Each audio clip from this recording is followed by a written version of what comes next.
what these people are not telling us is that why it is wrong, what will happen if I have unprotected sex. And basically I'm your support system, because I have passed through every single thing an adolescent right now is passing through.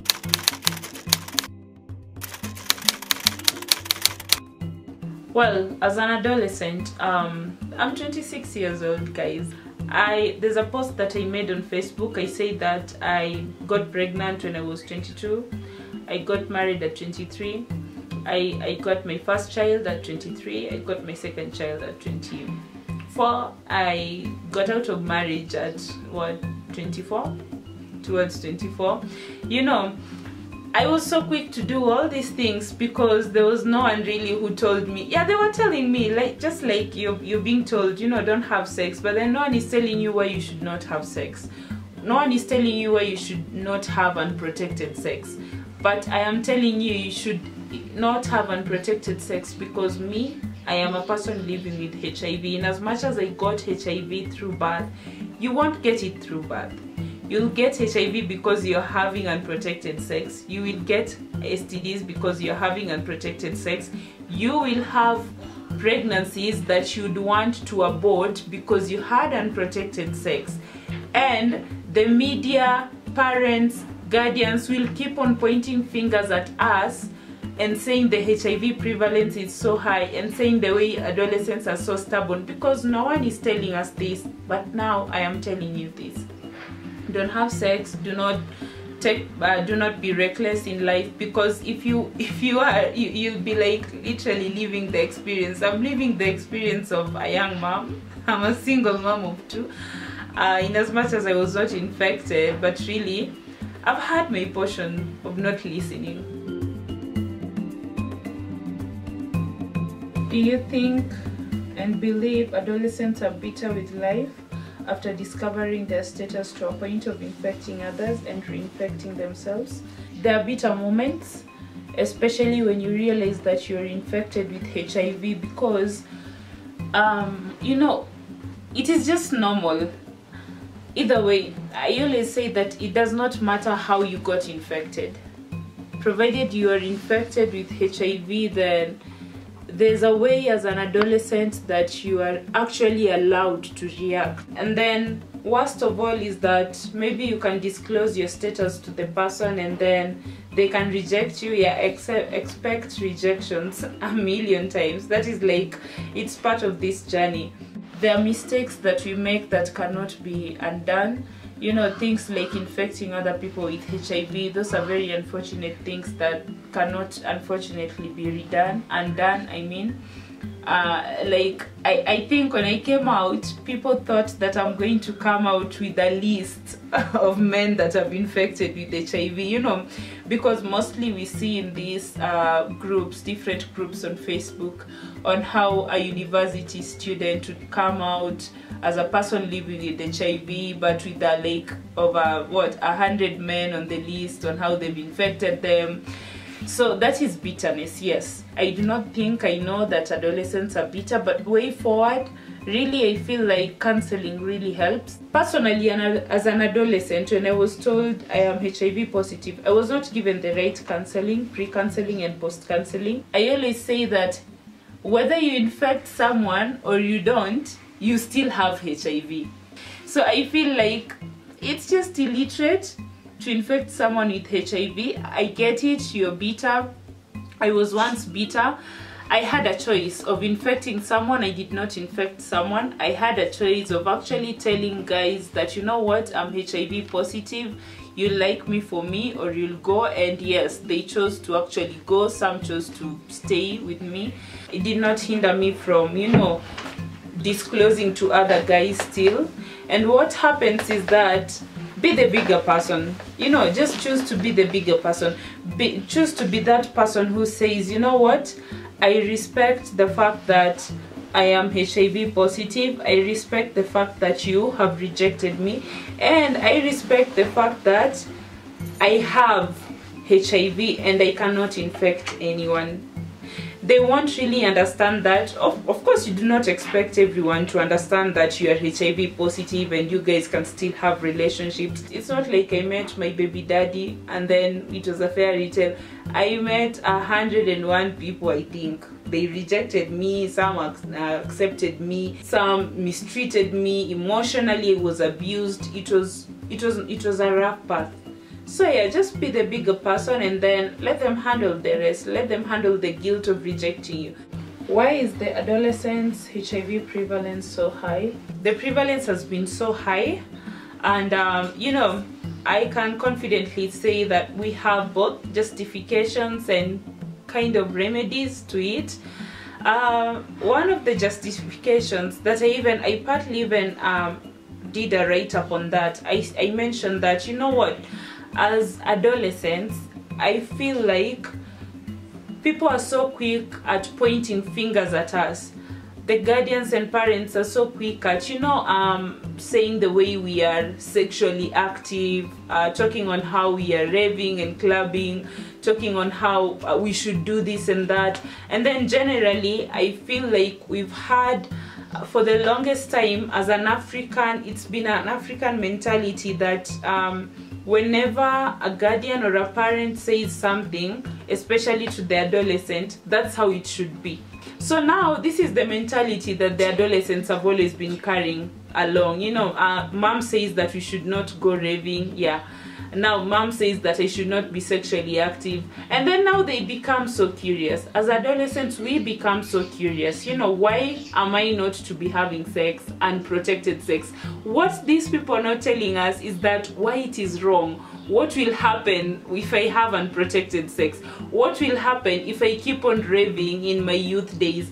What will happen if I'm not focused? You know, so it's like a 50-50 thing. Yes, the adolescent prevalence is high, we've not refused, but then how are we handling, as guardians, parents and guardians, how are we handling us as adolescents? Are we like pointing fingers and doing blame games on us? There's a bridge missing. You know, there's a gap that is not being fixed, and this something is communication and empathy. Are parents and guardians trying to get into adolescents' world and actually understand them more? Are you like parents trying to get into our world to understand us more? Now in the case of the prevalence going so high, we have condoms. Parents, you're assuming that we don't have sex, and we have sex like all the time. We are sexually active like all the time, and that's why we are glowing actually. And the reason why, I know it is, as parents we're in denial. You know, I can only imagine if Ahadi was around 15 years today, and you tell me that Ahadi is having sex, hey, I'll say no, Ahadi is not having sex. But then these girls and boys are having sex, and the best way is to first of all accept that they're having sex. Way forward, I have seen parents who pack condoms inside the teenagers' bags. You know, those are responsible parents. They're not encouraging sexual activities around because they know very well their kids are sexually active. What they're trying to do is prevent the kids from getting infected by, it's not about HIV really only. We have STDs, from unplanned pregnancies, from now getting HIV, you know. And you know, one thing about HIV that cannot be reversed is the fact that if you have HIV, you have it. You have it before, after 72 hours, you have it. If you do not take PEP, you have it, and you have it forever until one scientist will come from I don't know where and say, yeah, there's a cure. You have it. And that is why the prevalence is so high, because no one is getting into our world. And from the other parents' side, they do not know even how to get into our world, you know, because we've all been cultured as Africans to understand that there are things that you can actually not say to these people, to us adolescents. There are things that you can actually say. Do not be selective about your words. Me, as maybe your daughter, come and tell me, you know what, Phenny, you should not have sex. because if you have sex, if you start having sex early, you will get pregnant. No one told me that you should not have sex early. I cannot say that's why I got pregnant, really. But then, you know, these are conversations we should be holding. If you have sex early, you'll get pregnant. It will be very, very difficult to buy Pampers for this kid if you get pregnant. If you have sex early, you'll have HIV. HIV does not have a cure. If you have sex early, you'll have STDs. It is as simple as that. Let us just have it black and white. Please use a condom if you're having sex. If you're not having sex, abstain. Tell them why they should abstain. Let us have these conversations. Let us be teenagers in us being parents, in the world of being parents and guardians. And let it just be easy. Do you think adolescents are having and experiencing the best support system? Definitely. I feel like the adolescents are receiving a support system. They have a support system. They also don't have a support system. I have experienced both. I have experienced where I did not have a support system. When I just discovered my HIV status, I told my best friend, she told the whole school. For me, that was not a support system. I thought I would have a support system in my best friend. I never had it. But what I did not know is that I was also dealing with my fellow adolescent. I went to my fellow adolescent and to seek a support system from the same. And then we have other cases of, you know, of receiving so much stigma from within. There are people around us, you know, so close to us, and we know them and they know us. You know, they're the closest of people that you think cannot stigmatize you, are the people that stigmatize you, and are the people that do not give you the enough support system. So basically, it all depends with, you know, how are the people close to you perceiving HIV? Are they perceiving HIV in terms of it's something that if I share a spoon with you, you're going to get infected?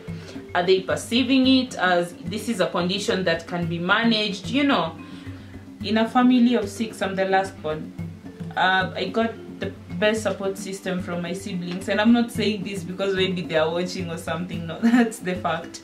And then when my dad passed on and mom, I had an uncle who was so supportive and took over in our studies and everything. So we had the best education. Well, we didn't go like to the US or something like that, but then we had an average best education, Kenyan education. Then one thing I love about parents generally is the fact that, you know, all of us, if we hear the word HIV, not limited to parents, we get scared. But one thing I love about parents is that they adjust to the situation. You know, if their kids, if their adolescents are HIV positive, there's a way they can adjust to the situation and say, you know what, I'm ready to walk through this journey with you. I'm ready to take you through it. So it's a 50-50, and basically it's a choice. It's a choice not having a support system. It's a choice being that support system. Everything is a choice. Me, I did not prepare my siblings to support me. They literally supported me because they adjusted to my situation, you know. Yeah, so basically the youths, I feel like we should, first of all, not sympathize with ourselves. For us to get the support system, we should not be quick to throw ourselves pity parties. You know, if you want a support system, act like you want a support system. Love yourself first. Don't sympathize with yourself. Take your medications very well if you're a youth living with HIV. You know, love yourself. Like, for example, me as Phenny, it is so easy to support me. It is so easy to psychologically, emotionally, physically support me because I'm supporting myself. Actually, I'm so passionate. I'm so like, I don't know, I do not want to grow old just for you guys. I want to remain an adolescent forever, and I do not want to remain, I am an adolescent forever. Even today, if I am 40 years old, I'm an adolescent for you guys, because I have passed through every single thing an adolescent right now is passing through. And yes, I am your support system, and that's why I am your handkerchief, and that is why you can always count on me.